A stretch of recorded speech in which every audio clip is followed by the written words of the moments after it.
Hi అండి, అందరూ ఎలా ఉన్నారండి? నేనైతే చాలా బాగున్నాను. ఇక చూస్తున్నారు కదండి, చికెన్ గ్రేవీ కర్రీ. మీకు చూస్తూనే నోరూరిపోతుంది కదా. మనము చికెన్లో ఎన్ని వెరైటీస్ చేసుకోవచ్చో కదండి. చికెన్ కర్రీని ఎన్ని రకాలుగా చేసినా మసాలా ఐటమ్స్ కొన్ని మార్పులు చేర్పులు చేయడం వల్ల చికెన్ కర్రీ టేస్ట్ అనేది చేంజ్ అవుతుంది కదా.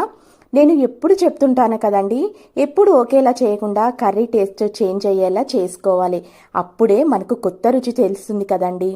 చికెన్ గ్రేవీ కర్రీ ఎలా చేశానో మీరు తెలుసుకోవాలనుకుంటే ఒక్కసారి నా ఛానల్ అయితే ఓపెన్ చేసి చూడండి. అయితే ఈ చికెన్ గ్రేవీ కర్రీ అనుకోకుండా మనకు ఇంటికి బంధువులు వచ్చినప్పుడు తక్కువ టైంలో ఎక్కువ రుచితో బగారా రైస్తో ఈ చికెన్ గ్రేవీ కర్రీ చేసి పెట్టండి. చాలా అంటే చాలా ఇష్టంగా తింటారండి. చూసారు కదా అండి, ఈ చికెన్ గ్రేవీ కర్రీ చాలా సింపుల్గా ప్రిపేర్ చేసుకున్నాను. మీకు నచ్చితే కనుక లైక్, షేర్, సబ్స్క్రైబ్. నెక్స్ట్ వీడియోలో కలుస్తాను.